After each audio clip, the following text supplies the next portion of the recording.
saya perkenalkan diri terlebih dahulu. Di sini nama saya Hikmatullah. Di sini untuk detail dari profil saya bisa kita lihat di web saya ini di hikmatullah.github.io ya.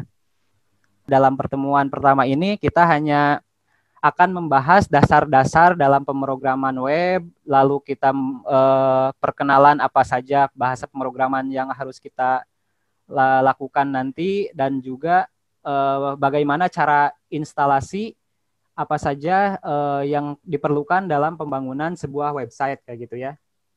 Mungkin itu cukup perkenalan dari saya. Nah, untuk pertemuan hari ini saya akan jelaskan untuk agenda satu semester ke depan ya. Jadi kita akan ngapain aja untuk satu semester ke depan.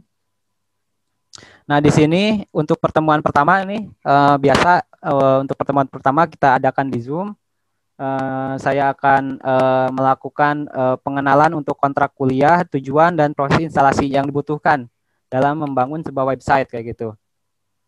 Lalu untuk pertemuan kedua dan ketiga itu teman-teman akan belajar melalui media YouTube. Ya, jadi nanti akan saya share video YouTube, video pembelajarannya di YouTube. Nanti teman-teman silahkan untuk akses. Nah, untuk pertemuan kedua dan ketiga itu teman-teman akan belajar bahasa pemrograman HTML. Lalu pertemuan keempat, kelima, dan keenam teman-teman belajar mengenai PHP-nya seperti itu. Nah, lalu pertemuan 7 itu satu minggu sebelum UTS kita adakan kembali Zoom untuk melakukan evaluasi dan pembagian kelompok. Lalu di pertemuan ke-9, ke-10 itu kita kembali menggunakan media YouTube untuk belajar JavaScript. Di pertemuan 11 kita akan belajar mengenai CSS dan pertemuan 12 CSS. Nah, itu materi yang akan kita pelajari selama satu semester ke depan, dan berarti sampai pertemuan ke-12 untuk materinya. Jadi teman-teman intinya akan belajar HTML, PHP, JavaScript, dan juga CSS.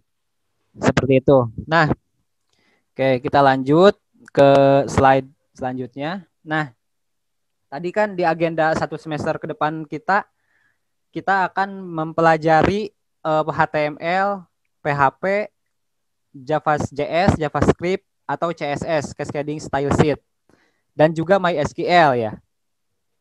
Nah, ini yang akan kita pelajari selama satu semester ke depan. Nah, jadi sebelum kita pelajari kelima bahasa pemrograman ini, kita harus tahu terlebih dahulu dasar pengertian dari kelima bahasa pemrograman ini kayak gitu. Nah, di sini untuk website sendiri, jadi kita akan belajar, intinya kita akan belajar cara membuat website ya. Jadi di dalam sebuah website itu saya analogikan seperti makhluk hidup gitu ya. Seperti makhluk hidup yaitu kita manusia seperti itu. Nah, untuk cara membuat website itu suatu website itu disusun oleh beberapa bahasa pemrograman. Nah, di sini yang biasanya ada dalam sebuah website yaitu ada bahasa pemrograman HTML, PHP, JS, CSS, dan MySQL. Nah, HTML itu sendiri ibaratnya kan ini website itu ibarat seorang manusia nih. Jadi HTML itu ibaratnya kerangka tulangnya. Jadi kerangkanya saja gitu ya, belum ada apa-apanya, hanya kerangkanya saja.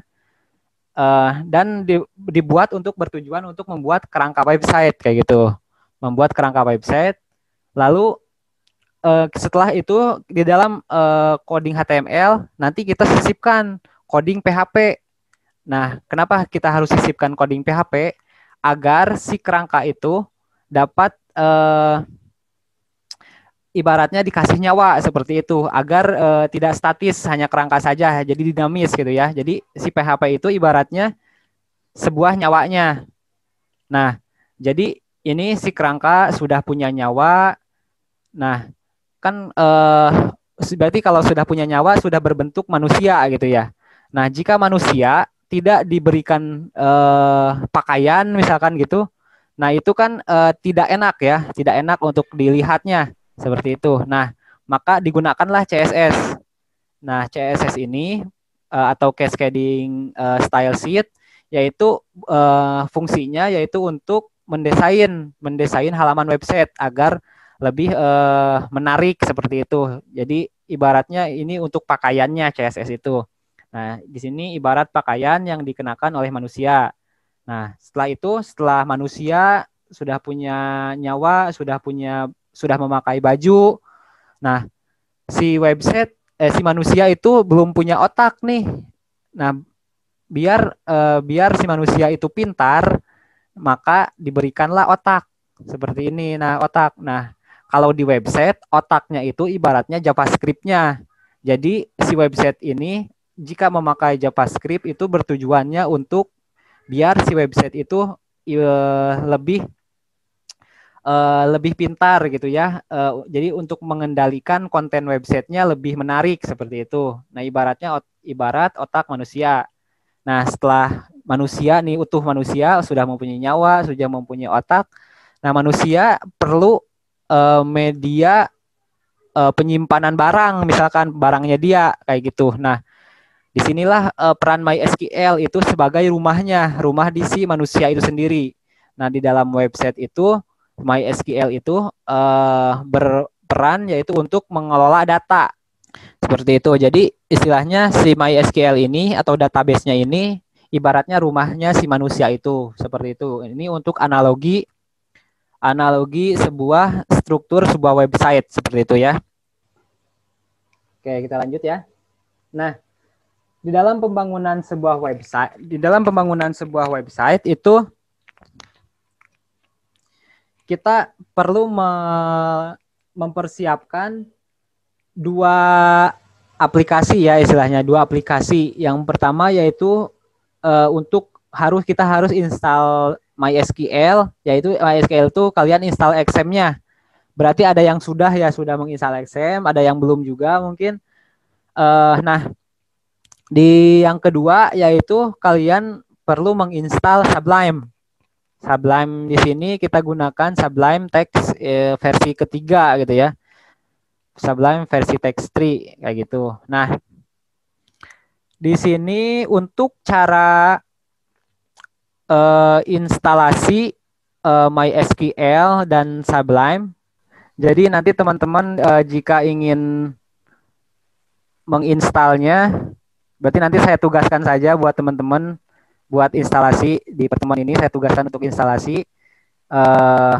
Nah, di sini nih, teman-teman bisa dapatkan di sini di database untuk instalasi MySQL ya. Ini buka saja di sini.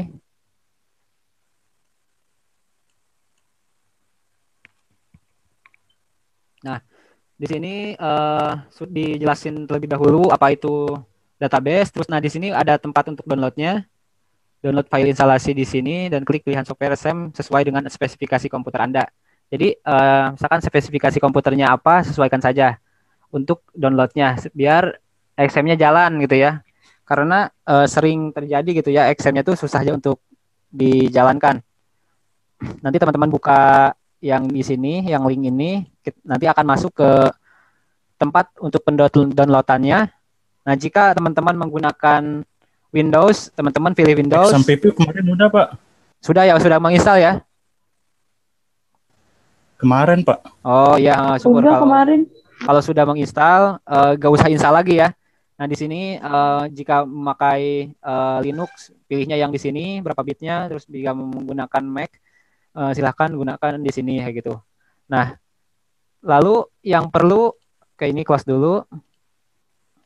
Lalu yang perlu kalian install yang kedua yaitu Sublime Text 3. Di sini sudah menginstal Sublime belum? Belum, Pak. Belum ya.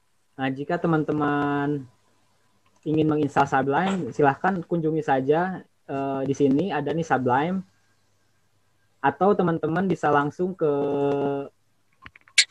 website Sublime-nya langsung di sini di Sublime. text tree.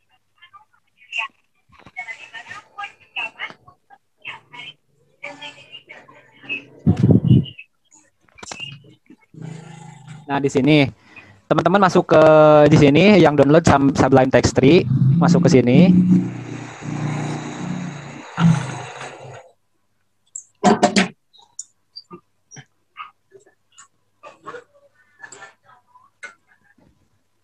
Nah, di sini juga ada pilihan untuk Mac, ada pilihan untuk Windows dan juga Linux. Silahkan teman-teman pilih sesuai dengan spesifikasi komputernya ya atau laptopnya. Nah, di sini software yang diperlukan yaitu dua yang tadi, Sublime sama MySQL. Nah, ini kenapa saya kasih harus install Sublime Text Tree? Sebenarnya kita menggunakan Notepad juga sudah bisa membuat website ya. Sudah bisa sebenarnya. Cuma kenapa menggunakan Sublime itu biar lebih mempermudah dalam mengetikkan kode atau codingnya seperti itu. Nah, contoh misalkan saya contohkan dulu di Notepad misalkan kita bisa nih membuat sebuah website. Saya akan coba membuat website sederhana dulu ya. Saya contoh sederhana saja. Nah, di sini kita gunakan HTML. Kita bikin kerangkanya dulu.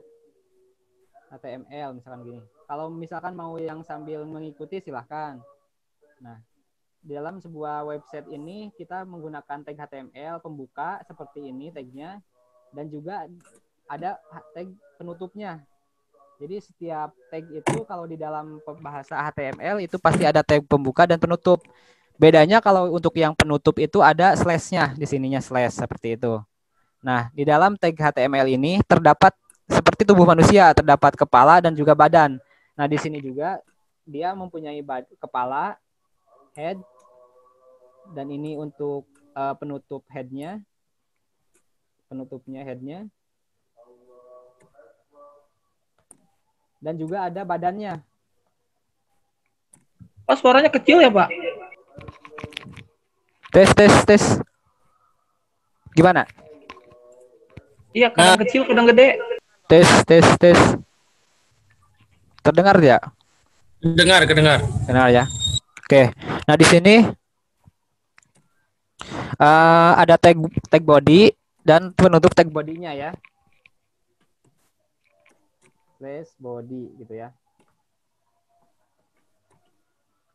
Nah, isi dari website ini misalkan adanya di bodinya, isinya itu ada di dalam body, berarti di dalam body di antara penutup dan pembukanya. Di sini berarti adanya. Nah, di sini kita tuliskan misalkan isinya itu misalkan halo, misalkan namanya siapa ya? Halo Tito misalkan gitu ya. Isinya itu pakai misalkan heading. Heading itu ada tag heading 1 sampai dengan tag heading 6. Nah, tag itu pokoknya ada berbagai macam tag ya. Nanti akan saya jelaskan lebih detailnya itu pada video pembelajaran seperti itu. Nah, untuk sekarang saya kasih gambaran secara umumnya saja. Misalkan saya kasih tagnya tag H5 misalkan.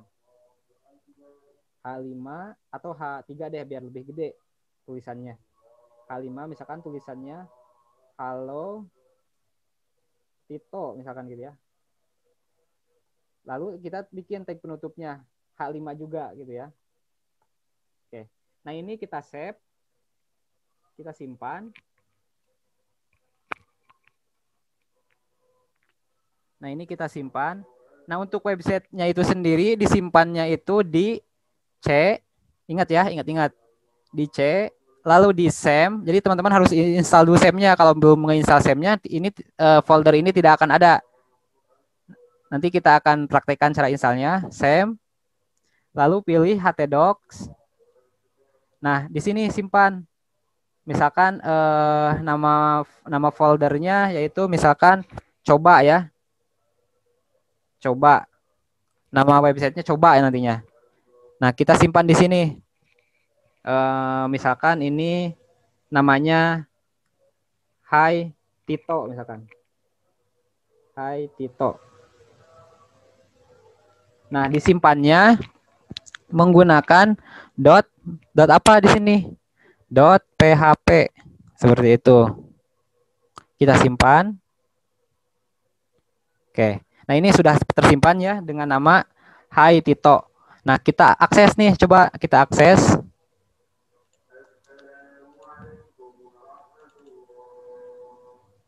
Nah, coba kita akses di sini. Cara aksesnya itu kita panggil localhost-nya. Tulis localhost. Nah, tadi nama folder di htdoc di SEM, htdoc-nya itu apa tadi? Ada yang ingat gak? Nama filenya. haitito.php.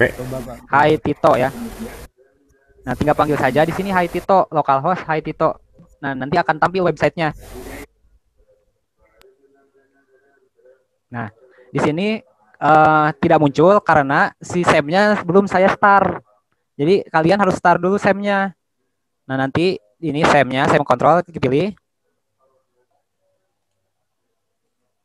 Nah, oke. Di sini yang harus kalian start itu Apache dan MySQL ya. Nah, ini cara pemakaian SEM itu ya tinggal di start aja Apache sama MySQL-nya di start. Nah, kalau tandanya sudah start berarti di sini tulisannya stop ya. Nah, ini udah bisa di close saja. Nah, kita coba lagi di sini di Hai Tito. Nah, sekarang dia tampilannya beda seperti ini. Katanya object not found katanya ya. Nah, karena di sini yang kita panggil hanya yang kita panggil itu langsung ke filenya. Padahal kita cek dulu ya di sini. Kita cek di sini. Di C tadi ya, di C. Terus di XAMPP. Terus htdoc. Nah, padahal yang kita panggil harusnya bukan Hai Tito, karena Hai Tito itu nama foldernya ya, nama isi websitenya. Tetapi yang kita panggil itu harusnya bukan nama filenya, tetapi nama foldernya, folder websitenya. Jadi di sini folder websitenya itu apa? Coba ya. Nah, kita kopikan saja yang ini coba.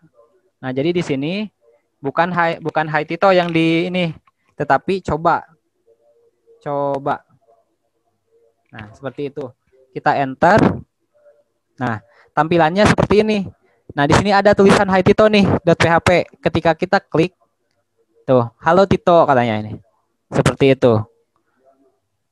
Nah, bagaimana sekarang gini? Bagaimana ketika kita ingin memanggil sebuah foldernya langsung muncul Hai Tito ini? Nah, itu harusnya kita disimpannya itu dengan nama filenya itu index ya, index. Jadi kita save as aja ini nih. Save as. Kita panggil di sini index.php. Nah, jadi namanya bukan Hai Tito ya, tapi index.php. Oke. Nah, kita coba lagi di sini. Nah, ini pakai coba aja nih ya. Tidak langsung memanggil filenya. Oke. Di sini bertuliskan langsung ya Hai Tito karena di dalam sebuah folder website yang dipanggil defaultnya itu yaitu index ya, nama foldernya index. Jadi kalau misalkan teman-teman membuat sebuah website itu kalau misalkan yang ingin dipanggil halaman awal itu harus disimpannya dengan nama index.php seperti itu ya. Nah, kenapa saya menggunakan Notepad? Kenapa saya tidak menggunakan Notepad untuk membangun sebuah website ini? Karena ribet ya satu persatu diketikkan. Nah, kenapa saya memilih memakai Sublime? Di sini kita pakai Sublime. Coba ya, saya buka Sublime-nya.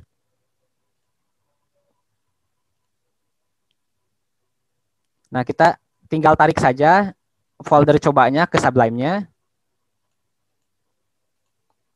Kita tarik ke sini.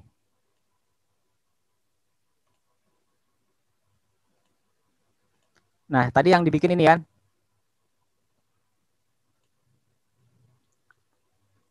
Nah, yang kita bikin tadi ini kan ya, HTML, bener gak? Nah, kalau misalkan di Sublime, itu dalam pembangunan sebuah website seperti ini cepat. Jadi kita tinggal tulis saja HTML aja, HTML lalu tab. Nah, dia akan menuliskan secara otomatis codingannya. Tinggal kita simpan aja di sini. Misalkan kita mau pakai tagnya H2, misalkan H2, tulis, terus tab, tekan tab yang ada di kanan keyboard. Nah, H2-nya langsung dituliskan otomatis, tinggal kita tuliskan saja. Hai Amanda, misalkan yang sekarang. Hai Amanda. Seperti itu. Nah, kita simpan. Kita coba lihat lagi di websitenya. Nah, sudah berubah Hai Amanda. Tulisannya lebih besar karena memakai heading 1, heading 2 seperti itu. Nah, kalau misalkan kita nih ingin membuat background color-nya di body ini background-nya jadi warna pink misalkan gitu ya. Tinggal kita pilih aja BG color. Nah, ini sudah muncul langsung nih BG color, kita tinggal double klik ataupun kita enter saja langsung. Terus kita kasih warnanya, misalkan warnanya ingin berwarna pink misalkan gitu. Kita simpan. Lalu kita cek di sini. Nah, jadi warna pink seperti ini. Seperti itu ya websitenya. Backgroundnya. Oke. Itu perkenalannya. Nah, kenapa saya akan menggunakan Sublime agar lebih mempermudah ya. Ada text editor Sublime. Oke. Untuk cara penginstalannya, saya akan berikan waktu teman-teman berapa menit nih. Jadi saya akan sambil istirahat sholat isya dulu. Teman-teman silahkan install MySQL dan Sublime. Kira-kira mau berapa? Kayak gimana? Berhasil untuk instalasinya? Berhasil, Pak. Oke, berhasil ya. Masih install, Pak. Masih install, oke. Oke, di sini tinggal 2 slide lagi. Yang pertama yaitu kita akan melakukan konfigurasi pada Sublime Text Tree-nya. Dan yang kedua yaitu saya akan perkenalkan dulu beberapa shortcut pendukung ya yang menunjang dalam nanti kalian mengcoding kayak gitu. Ketika sudah melakukan instalasi Sublime, jadi nanti teman-teman harus melakukan install beberapa package yang ada di Sublime agar mempermudah dalam pengeditan seperti itu. Yang harus teman-teman install package-nya yaitu diantaranya ada 5 yang utama yang harus teman-teman install package-nya. Yang pertama yaitu package yang namanya snippet. Nah, ini snippet ini biasanya untuk memanggil baris coding. Jadi teman-teman misalkan kalau kita mengingat coding satu persatu itu kan agak susah gitu ya. Nah, dengan snippet ini dia akan memanggil baris coding dengan mengketikkan beberapa shortcut misalkan gitu. Nanti teman-teman tinggal tab dan akan langsung secara otomatis muncul seperti itu. Lalu di sini ada package yang kedua yaitu namanya emmet ya. Nah, emmet ini nanti penunjangnya untuk HTML dan CSS. Dan di sini ada color highlight atau misalkan bisa disebutnya biasanya color picker gitu ya, color picker. Nah, di sini biasanya untuk menunjang ketika kita melakukan pengeditan warna misalkan ya, misalkan menambahkan warna. Contohnya di sini kita menulis pink aja gitu ya. Sebenarnya kan warna itu ada banyak gitu ya. Nah, kita tinggal panggil saja color-nya gitu ya dengan menekan salah satu shortcut-nya yaitu Ctrl Shift C untuk memanggil color untuk memanggil color-nya itu. Nah, Ctrl Shift C nanti akan muncul. Nah, jadi nanti salah satu package-nya yaitu memunculkan warna. Jadi nanti misalkan kita tinggal klik aja nih warna yang ingin kita butuhkan. Misalkan kita ingin memanggil warna yang warna biru terang kayak gini. Kita kan nggak tahu ya namanya warna apa. Jadi dengan bantuan ini, misalkan kita klik di sini warna birunya pengen terang, misalkan di sini paling terang, kita simpan di sini. Lalu kita oke aja. Nah, nanti akan otomatis dia memanggil kode warnanya seperti itu kayak di Photoshop gitu ya. Nah, seperti itu kita save, misalkan kita coba save, terus kita lihat di codingnya apakah berubah. Oh, tadi sudah saya close. Coba kita panggil kembali ya. Localhost tadi namanya foldernya coba ya. Coba. Tadi kan warnanya warna pink ya sebelumnya. Nah, sekarang kita ganti jadi warna apa nih? Jadi warna biru tadi ya. Nah, di warna biru ya sekarang kayak gitu. Jadi itu untuk mempermudah salah satu package control yang ada di Sublime. Lalu yang keempat yaitu ada namanya yang alignment ya. Nah, alignment ini biasa untuk meratakan coding. Jadi biar codingannya rata, lalu ada all auto complete. Nah, untuk all auto complete ini biasanya untuk menentukan untuk memanggil nama untuk memunculkan gitu ya, untuk memunculkan nama yang sama yang pernah diketik pada coding sebelumnya kayak gitu. Jadi nanti akan muncul, nanti kita tinggal pilih saja seperti itu. Nah, ini nanti akan teman-teman install pada Sublime-nya. Nah, di sini berhubung di Sublime saja sudah terinstall, saya minta sampel satu satu dari teman-teman, satu mahasiswa dari teman-teman untuk melakukan instalasi dari package Sublime ini. Kira-kira siapa yang bersedia ya? Jadiin dulu host, Pak. Oh iya, dari Indonesia bentar. Ada nih. Nah, oke, udah terlihat. Coba ketik untuk menampilkan instalasi package kontrolnya. Nah, silakan Adan ketikkan kontrol shift P CTRL plus C plus P. Oke, ini. Nah, di situ Adan ketikkan coba install package.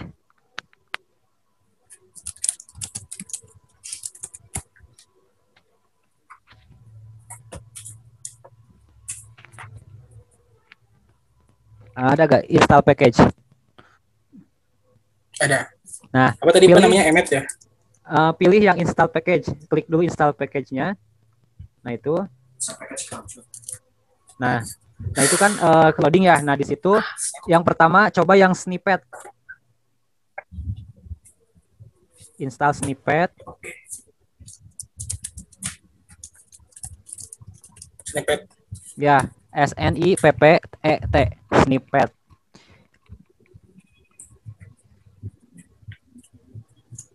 Ini aku Nah. lihat.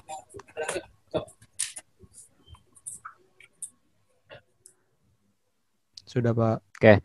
Nah, tadi sudah melakukan instalasi package snippet, emmet color dan lain-lainnya. Mungkin kalau ada yang ingin diinstal yang lainnya sesuai kebutuhan dipersilahkan itu ya. Sesuai dengan kondisi yang diperlukan. Lalu di sini kalian juga bisa menggunakan beberapa kontrol dari keyboardnya untuk mempermudah dalam nanti pengetikan coding kayak gitu. Yang kontrol KB itu fungsinya yaitu untuk hide dan show sidebar yang di sini ya. Jadi kontrol KW. Nah, jadi teman-teman bisa memperluas wilayah pengodingannya nanti. Lalu di sini ada kontrol plus slash yaitu untuk komentar. Jadi nanti untuk membuat sebuah komentar tinggal kontrol slash aja seperti ini. Lalu di sini ada kontrol D untuk pengulangan seleksi. Nah, misalkan di sini teman-teman ingin merubah nama di sini nih, misalkan tipenya, misalkan ingin merubah tulisan mana ya yang agak sama-sama gitu. Nah, oke, yang ini nih, yang margin ini misalkan teman-teman tinggal kontrol D, dia akan menseleksi ya. Nah, menseleksi teks selanjutnya. Jadi nanti teman-teman bisa mengetikkan sekaligus, misalkan kayak gini, margin ini kita hapus misalkan jadi tulisan apa misalkan gitu, contoh misalkan. Tulisan contoh. Nah, jadi secara sekaligus kayak gitu ya. Nah, lalu selanjutnya ada kontrol U yaitu untuk pengulangan batal seleksi, kebalikan dari yang tadi. Lalu ada ALTF3, terus ada CTRL plus C plus D yaitu untuk menduplikat baris. Misalkan teman-teman ingin menduplikat baris yang ini, misalkan baris dari tabel ini misalkan, tinggal teman-teman kontrol shift D, jadi dia menduplikat seperti itu. Jadi tidak usah apa tuh namanya di seleksi terus di Ctrl C, Ctrl V kayak gitu gak usah ya. Nah, di sini juga ada berbagai macam lainnya, tinggal nanti teman-teman pelajari saja sendiri. Untuk pertemuan hari ini saya cukupkan dulu sampai di sini. Terima kasih sudah bergabung di Zoom ini. Selamat malam dan assalamualaikum warahmatullahi wabarakatuh.